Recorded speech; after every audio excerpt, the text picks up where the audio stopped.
Awele, the child to be washed and displayed. Ọmọ tá ó wẹ̀ fún, ọmọ tá ó fọ̀ mọ́, tá wàá lé góńgó bí ọjà, á lé téńté bí ìgbà tí aláta bá lé ata rẹ̀ fún títà.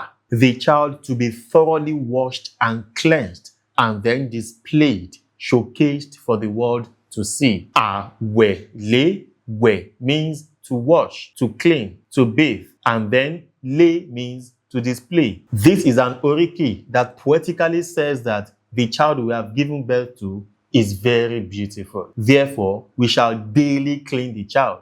We shall daily cleanse and wash the child.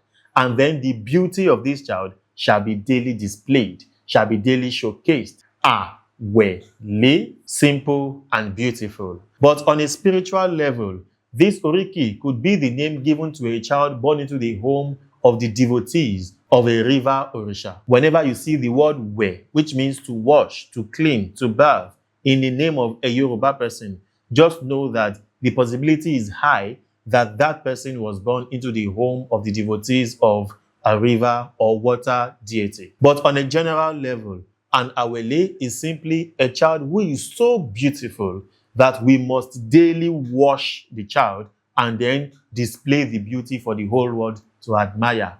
Awele, Wàá Ṣere.